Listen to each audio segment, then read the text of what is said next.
Ini adalah solusi untuk latihan soal mendesain balok yang saya berikan 2 minggu lalu untuk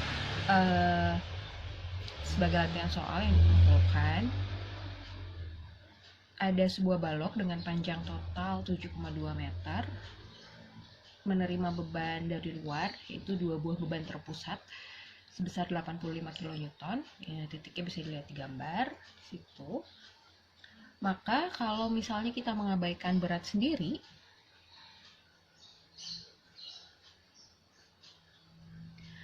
maka momen dihasilkan hanya oleh 2 buah beban terpusat ini. Nah, beban terpusat ini sifatnya masih beban nominal, belum dikalikan dengan faktor beban. P1 sama dengan P2 sama dengan 85 kN. P1 dan P2 saya rubah karena dia sifatnya live load ya, beban luar, saya rubah menjadi PU. Maka PU sama dengan 1,6 dikali 85. Saya hitung 1,6 kali 85, 136 ya, sama dengan 136 kN untuk satu titiknya. Nah, PU ini mau saya konversi gimana supaya dia menjadi momen. Kalau misalnya kalian ingat waktu statika, ini saya cara gampangnya aja ya, salah satunya ini cara ilmu hitam biasanya dikenalnya. Ini deh, sebelum masuk ke sini, kalau dia ada 2 beban simetris, berarti kan reaksi perletakannya di sini jelas 85 ya, di sini jelas 85.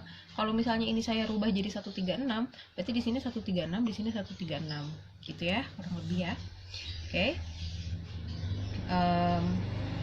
Saya buat diagram gaya lintangnya. Ini hanya untuk memudahkan saja. Kalau sudah pada mengenal, familiar dengan statika yang ilmu hitam, didorong ke atas sebesar 136, lalu tidak ada beban apa-apa, betul ya? Tidak ada beban apa-apa. Sini turun sebesar, ini kan udah jadi PU ya, anggapannya 136, turun ke bawah, balik lagi ke 0. Ini 136. Lalu dia tidak menemukan beban apa-apa sampai di titik ini, saya kebanyakan. Ya, sampai di titik ini, lalu dia terdorong ke bawah sebesar 136 karena udah saya konversi jadi PU. Sini 136. Lalu dia tidak menemukan beban apa-apa, lalu kedorong ke atas oleh reaksi perletakan di titik B. 136. Seperti itu. Untuk momennya sendiri,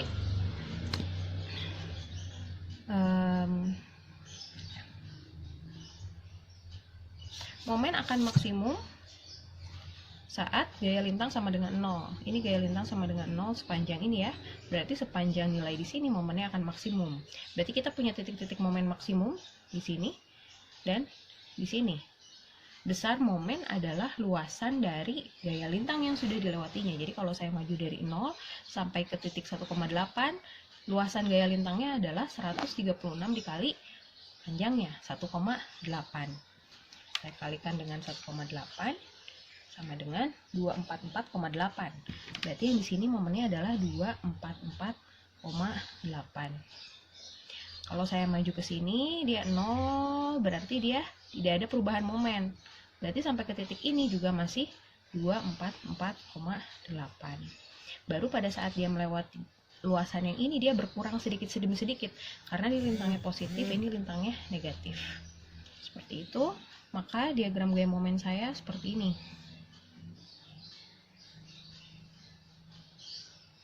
Itu ya. Berarti nilai momen maksimum adalah 244,8. Ini sama dengan nilai MU. Yang namanya mendesain, kita harus ada asumsi-asumsi. Asumsi yang pertama ini tadi di sini ya, diabaikan self weight-nya.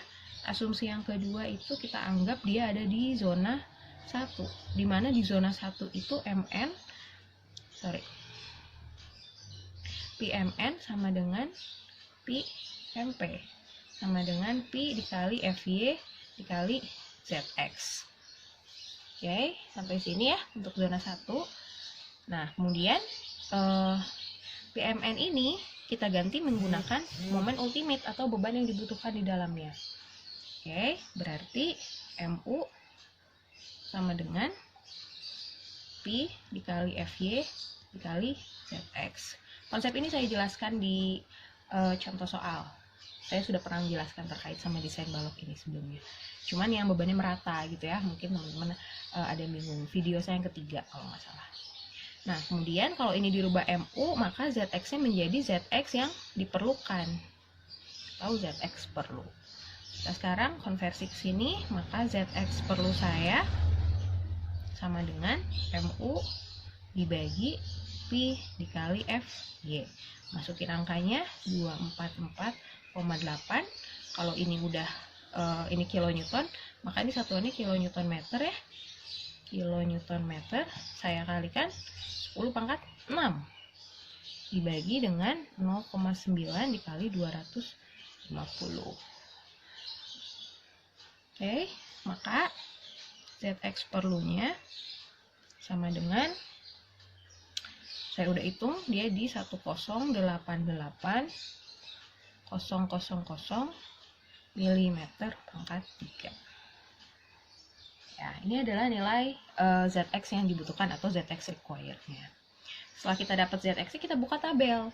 Kita buka tabel, maka dicoba gunakan. Pas saya buka tabel, yang ZX-nya paling mendekati dengan nilai ini adalah IWF 400 kali 200 kali 8 kali 13. Berapa sih nilai ZX-nya ini? ZX-nya sama dengan 128,5952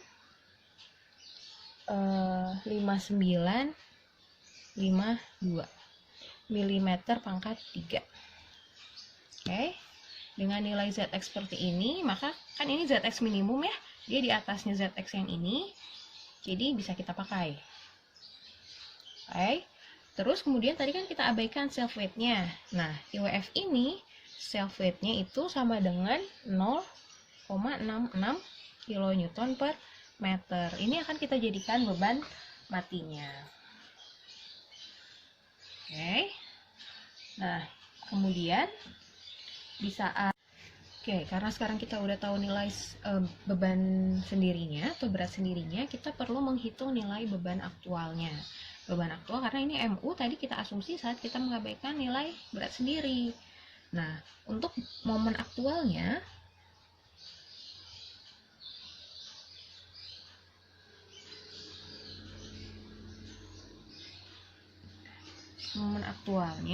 di sini kita punya QDL sama dengan 0,66 kN per meter. Lalu kita punya MU, tapi ini hanya akibat LL ya. LL yaitu 244,8 kN meter. Nah, QDL itu menghasilkan momen yang akibat beban merata. Karena 0,66 kN per meter ini adalah beban merata sepanjang balok. Maka dia akan menghasilkan momen yang bentuknya parabolik seperti itu ya, biasa ya. Maka kalau saya menghitung MUDL itu akan dapat dari 1/8 dikali QUDL dikali L pangkat 2. Saya peringatkan lagi ya, untuk ini perhitungan ini tuh semuanya sebenarnya konsep statika. Jadi diingat-ingat lagi kenapa saya sekarang bagi ada MULL sama MUDL, karena LL-nya sifatnya dua beban terpusat. Kenapa waktu minggu sebelumnya yang saya kasih contoh soal itu kenapa saya gabungin jadi satu buah QU yang 1,2 DL ditambah 1,6 LL, karena dua-duanya adalah beban merata baik DL sama LL-nya. Itu kan sebenarnya balik lagi ke statika untuk menghitung gaya dalam momen maksimum dalam suatu balok seperti itu. Oke, maka untuk momennya MU yang DL, ini saya pindahin ke sini ya, sama dengan 1/8 dari QDL jadi QUDL harus kita kalikan faktor beban hidup 1,2 dikali 0,66 dikali L nya 7,2 kuadrat sama dengan, saya hitung dulu, 1,2 dikali 0,66 dikali 7,2 kuadrat dibagi 8. ya, 5,13 kilonewton meter. Ini saya tambahkan, maka MU sama dengan 244,8 ditambah 5,13 sama dengan tambah 244,8 ya, 249,93 kilonewton meter. Ini adalah nilai momen aktualnya. Nah, kalau kita udah dapat momen aktual, kita akan menghitung kapasitas aktual. Kapasitas aktual berarti apa yang dirubah? Ini tadi asumsi kita yang pertama, dia ada di zona 1. Sekarang kita akan hitung zona aktualnya, dia sebenarnya berada di zona berapa. Untuk mendapatkan nilai momen kapasitas, pertama kita akan mengecek kekompakan dari penampang ini dulu. Kita akan hitung kekompakannya ya. Cek kekompakan. Oke. BF per 2TF harus lebih kecil dari 0,38 akar E per FG. Kita masukin ke sini. BF-nya 200 dibagi 2TF ya. 2 dikali 13. Terus lebih kecil dari 0,38 akar 2 dikali 10 pangkat 5 per FY. Kita pakai BJ 41, FY-nya 250. Oke, saya hitungnya. 200 dibagi 26. 7,69. Itunya 0,38 dikali akar 2 kali 10 pangkat 5 per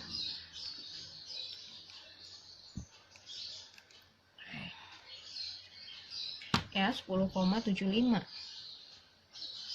Dia lebih kecil maka dia oke. Kemudian kita masuk ke H per TW, harus lebih kecil dari 3,76 akar E per FY.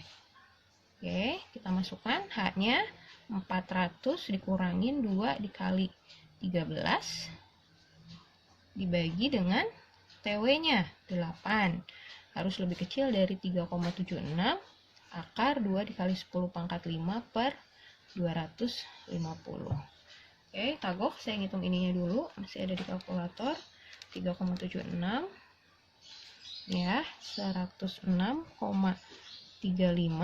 Yang ini saya hitung 400 dikurangin 2 dikali 13 dibagi 8. 46,75, lebih kecil berarti dia oke. Penampang kita kompak, dari kekompakannya nggak ada masalah. Oke, berikutnya untuk nilai LB-nya kita akan mencari penampang saya masuk ke zona berapa aktualnya. Kalau kalian perhatikan di soal ada pengaku di tengah. Karena ada pengaku di tengah, maka LB-nya adalah setengah dari bentang, 3,6 meter. Nah, kita akan hitung LP. LP itu rumusnya 1,76 dikali RY dikali akar E per FY. Ya, seperti ini ya. Kita masukin angkanya 1,76 dikali, ntar saya cek dulu RY-nya. RY sama dengan 45,4 kali akar 2 dikali 10 pangkat 5 per FY-nya 250. Ini LP ya. Maka nilai LP sama dengan 1,76 dikali 45,4 dikali akar 2 dikali 10 pangkat 5 per 250. Ini ya, 2260,03 milimeter. Kalau saya konversi ini jadi milimeter, dia sama dengan 3600 milimeter. Berarti dia tidak ada di zona 1, karena kalau dia zona 1, LB saya harusnya lebih kecil daripada LP. Gitu ya. Berarti dia entah di zona 2 atau zona 3, tergantung nilai LR saya. LR rumusnya adalah 1,95 dikali RTS dikali E per 0,7 dikali FY dikali akar J dikali C per SX dikali H0 ditambah akar J dikali C per SX dikali H0 kuadrat ditambah 6,76 dikali 0,7 dikali FY per E kuadrat. Oke. Nah, kenapa yang minggu kemarin pas contoh soal itu nggak pakai perhitungan ini? Karena di situ dibikin asumsinya continuous lateral support. Jadi kalau misalnya kalian dapat kata kunci di soal continuous lateral support, step ini nggak perlu karena balok otomatis masuk di zona 1. Tapi kalau misalnya kata kunci yang continuous lateral supportnya tidak muncul, kalian harus menghitung ke sini gitu. Contoh soal yang desain balok itu saya continuous lateral support, sementara yang soal ini tidak continuous lateral support, tapi pengaku lateralnya ada di ujung dan di tengah. Oke, saya udah hitungin nilai LR-nya biar nggak lama-lama. LR sama dengan 6689 6689,250. Oke, milimeter. Saya simpulkan dari ketiga parameter ini ya, nilai LB, nilai LP, sama nilai LR. Maka kesimpulannya LP lebih kecil dari LB, lebih kecil dari LR. Ini masuk ke zone 2. Zone 2 rumusnya